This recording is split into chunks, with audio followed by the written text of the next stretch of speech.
So mga kababayan, nandito tayo ngayon sa Santa Maria dahil merong nag-post po no, na nangailangan ng tulong. So ngayon po, yung isa sa mga followers natin nag-share po doon sa ating Facebook page. So puntahan po natin ngayon mga kababayan at mag-abot po tayo ng munting tulong. Titinan po natin yung sitwasyon. Gina-guide po tayo ngayon sa isang barangay Kagawad. Ayan po sa unahan natin kasi naligaw-ligaw na po tayo. Magkabila ang side pala po ito. Sa left side po tayo pumasok. So mga matatanda na po yon mga kababayan. Siguro nasa mga line of 70. Mga ganyan na po siguro. Hello po, good afternoon Kagawad. Kaya pala hindi kilala pa doon bandang bungad kasi nasa looban po pala sila, no? Opo, doon sa may DK. Doon pa po sa may DK. Ay, punta natin. So, ayan po mga kababayan. Anong pangalan niyo po, Kagawad? Kagawad Laureano Sanchez. Hello po. Kagawad Laureano Sanchez. Yes. So, ginaguide tayo ni Sir Laureano ngayon dahil malayo po pala ito. Ito po yung mga kababayan na ipinost ng barangay secretary ng Oplasan. No, and then yung isa sa mga followers natin nakapanood at i-share din sa ating Facebook page. Kaya mag-aabot po tayo ngayon ng tulong.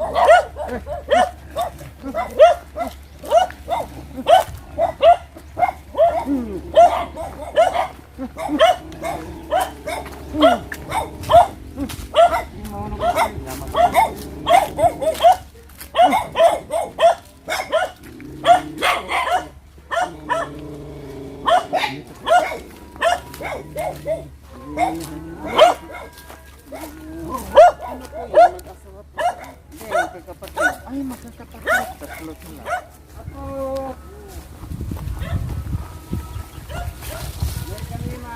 Tao po, magandang hapon po. Pasensya na po sa disturbo. Ay, upat na. Dinamitan mo sana Lalaki po? Babae po. Babae po ito. Wala bang damit? Kaya tanong sa... Hindi ka pa sa limon. Nasaan po yung isang kapatid nila? Kaya nalagay sila. Abang ito. So ayan po mga kababayan yung kanilang sitwasyon. Tatlo po sila magkakapatid. Wala po silang mga asawa, Kagawad? Wala po. So mga walang asawa, no? Magkakasama po silang tatlo.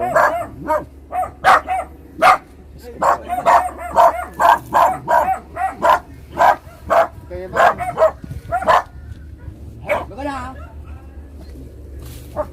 Anong pangalan po nila? Guillermo, madam. Edi Guillermo. Ilang taon na po kayo, Tatay Ede? 23. Sa 23. Si tatay po? Ernesto Guillermo. Guillermo. Ilang taon na po kayo, Tatay Ernesto? 22 naman tayo. Sa 22, sa 23, sa 22. Si Lula po? 84. 84. Siya po yung nakakatanda kapatid sa inyo. Kumusta naman po ang buhay? Magkirap ngayon ka, kawas ko. Ano daw po? Nakikitanim doon. Nakikitanim. Well. So kumusta po ang kita? Ikaw basil lang, madam. Kunti lang. Well. Pero kumusta po ang pagkain nyo sa araw-araw, tatay? Well, malamat. Lamot ka basil nga. Kahit pa paano nakakaraos naman. Well, wala. Katulad nung nagdaan ng Pasko, tatay, ano po ang pinagsalo-saluhan nyo? Kayong tatlo po na magkakasama, ano pong naluto nyo? Ay, wanti na lolo. Ligiya ka ruba. Wala na. Wala daw. Ruba na. Merong magbibigay. Well. Marami pa rin tayo mga kababayan, mga Well. kapitbahay natin Well. na mababait, no? Well, Kahit papaano, meron pa nagbibigay po sa atin. Well. So, kumusta po si Lula? 84, 84 na po. Nakahiga na lang po siya? Hindi na po siya nakakalakad? Hindi pa. Hindi na. Nakahiga na lang. Bakit nakahubad po siya? Naiinitan po. Mainit yung sumilit ka na, di ba doon na? Nainitan. Nainitan daw. Kaya naghubad po siya. damit ko. Paano po pag umuulan? Hindi po siya nababasa Daan, yan? daan mo lang. Hindi? Daan. Hindi. Kaya di magbabasa ka kwa. Ano daw? Di magbasa ka. Alyak yung ano. Magana magbabasa may pa. Ano daw po? Hindi, Yung pagkakahan daw, sinasabi niya na pag umulan, pinabasa. Pinabasa daw niya. Okay. Naririnig pala tayo. Naririnig pala tayo. Makataruspay. Well, Lola, kumusta po kayo riyan? Wanay. Ay, hindi na raw. Wanay. Hindi lang nakakakita. Wanay. Pero ganyan lang daw. Pero nakakarinig lang siya. Well, nagkarinig. Kayo po tatay, ano po ang trabaho niyo po? Nakira na pa pala. Po? Tanim ka po. Kantanim. Nakikitanim sa sa Farm. sa farm ganon.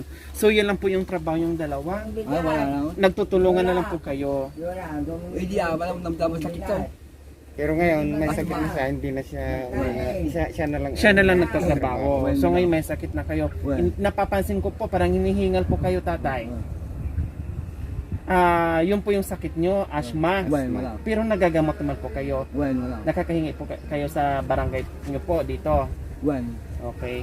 So tatay, kayo na lang po ang nagtatrabaho at kayo na lang po ang bumubuhay dito sa dalawang kapatid nyo. Kumusta naman po tatay? 72 years old na po kayo. Kahit papaano, ayos naman po tatay. Ayun. Okay, so tatay, kasi kami ay nandirito para upang maghatid ng munting tulong, ha? At pagpasensyahan nyo na. Uy, lang. Okay. Walang iwan. Tatlo talaga. Ang tibay ng samahan nyo po. Walang iwanan. Wala. So ito yung mga brother and sister na walang iwanan kahit gaano kahirap yung buhay. No, ganyan po ang Pilipino eh. No, sa ibang bansa, pag sila sa isang institusyon na pang matatanda, no, na doon na po sila titira. So, ang ganon mga pupunta at mayroon ng mag-aalaga sa kanila. Pero ang Pilipino, no, hanggang kamatayan yan, hanggat kaya natin mag-alaga sa mga magulang natin, sa mga kapatid natin na nakakatanda, gagawin po talaga natin yan. Ganon po kasi ang Pilipino. Kaya ngayon, itong tatlo, no, sa hirap at ginhawa ng buhay, ayan, nagdadamayan, magkakasama hanggat pagtanda, hanggat ugod-ugod, hanggat mawala, no, kunin ni Lord. Kaya ayan, talagang nakakahanga, no. Tatlong magkakapatid na walang iwanan. Asawa, wala talagang mga asawa. Wala. Ingat. Single talaga po. Well. Masilan po kayo. Ang baba. Amerikana hanap. Negra. Si ano naman Hapon. Hindi pa pinapatawa ko lang po kayo, Lolo, ha. Kasi ako ay saludo sa inyo dahil kahit ganito ang buhay pero nakita ko po kayo na nakakangiti. Ayan, napakaganda. Yun po yung maganda tingnan, no, na kahit gaano kahirap yung buhay pero kailangan marunong tayong ngumiti, tumawa. No? So ayan, pinapatawa. Ayan po mga kababayan, uulitin ko po, tatlo po sila, isang 74 years old, ay 73 years old, at si tatay naman ay 72 years old, at si nanay na yung nakahiga po, 84 years old. So tatlo po sila magkakapatid na walang mga asawa, as in single po talaga. So sana po mga kababayan, ako'y muling nananawagan na tayo ay matulungan po natin sila sa abot ng ating makakaya, no, tayo po ay makapag-abot ng tulong. So sa ngayon po, magbibigay po tayo ng initial help para po sa kanilang tatlo. So sana awa ng Diyos na meron pang makapansin sa atin at alam ko na nanariyan yung ating mga sponsor na sana matulungan po natin sila. So ayan po. Ito lang po yung sitwasyon nila. Ito na po yung bahay na tinutulugan.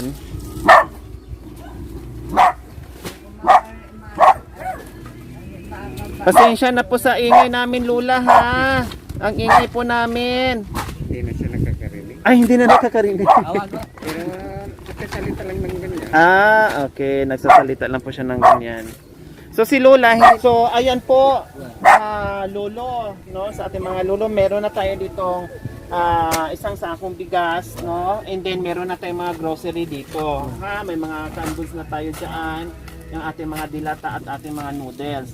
So yung ating bigas po, mga kababayan, sabi ko nga po, doon sa ating donasyon nung Christmas at New Year, meron pong natira na siyam, so na, yun din po yung pinamimigay natin ngayon. At saka itong canned goods natin, yung ating silent sponsor, no? Doon po ito nagagaling sa ating silent sponsor At yung ating isa na nagpapabigay din po ng cash.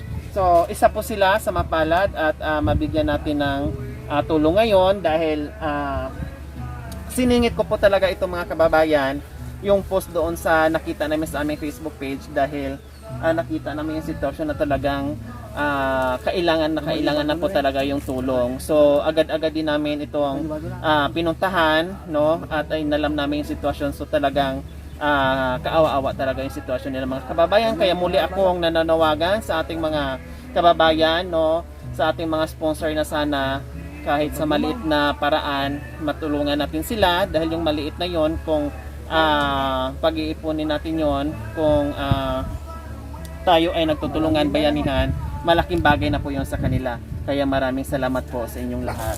Okay, yung ang cash na 500 na nanggagaling po sa atin kay Ma'am Lina.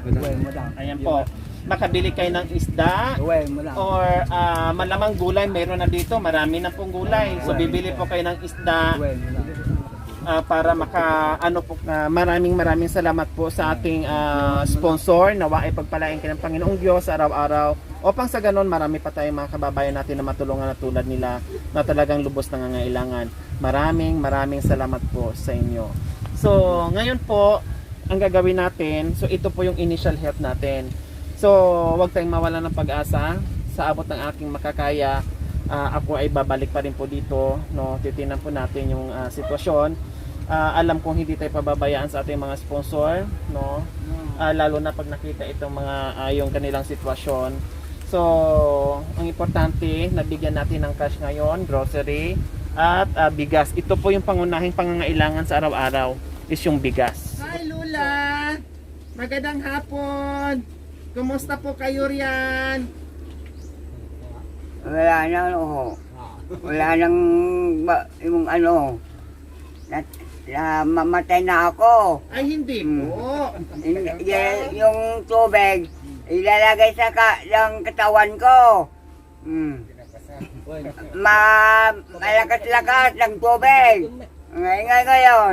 Ngayon ba, mayroon na tubig. Masakit na po yung tuhod nyo, Lola. Masakit na po tuhod nyo. Ay, masakit Lola. Hindi pa po kayo mamamatay. Matagal pa po. Ay, gusto ko mamatay na ako. Wow! Yung tubig. Malakas ng Iiwan nyo tubig. na po yung dalawang kapatid nyo. Wag po muna. No, Malakas ng magpapagaling po tubig. muna kayo. Hahaba pa po ang buhay nyo. Basta kumain lang po kayo ng kumain, Lola, ha? Ay, apo. Yung kanin. Hilaw. Bigas.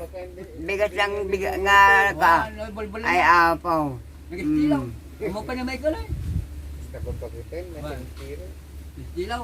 Alam nyo, makain inumak yun alam eh. Hindi na pa mga alamay. Siguro pag nililigo po siya, no? Hindi, inumin. Inumin. Pero yung minom ng malamig na tubig, ayaw naman nila. Gusto ko uminom ng tubig. Gusto niyo po malamig? Oo. Wag na po. Yung tama. Gusto Ay, niyo may gusto ko- ice? Ganun po. Gusto niyo ganun? Yung tubig. Hindi maganda. Mainit daw. Yung magandang tubig. Pait. Magana pa na pa. Napait. Mapait daw yung tubig. Baka DJ Pegatot na. Napain. Gusto niyo po malamig na tubig na may ice? No, ano po. Ayaw niyo po ng yung tubig, tawag nito, Tubig sa puso. yung tubig sa poso na normal na tubig. Ayaw niyo po. Gusto Oo, niyo po talaga Gusto malamig.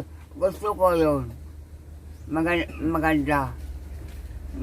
Sige po. Kailang, ayaw po ng mga kapatid niyo, baka kayo'y sasakit ang tiyan at malamigan ang sikmura niyo po. Nagtakyak. Nagtayo ng kagabi. Nagadotin takik. Ay apaw. Nagsakit.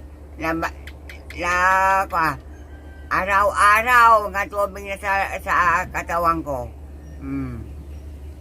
Opo, Lola. So, kami ay nandito, Lola, dahil maghatid kami ng naghatid po kami ng munting tulong para po sa inyo, Lola, ha?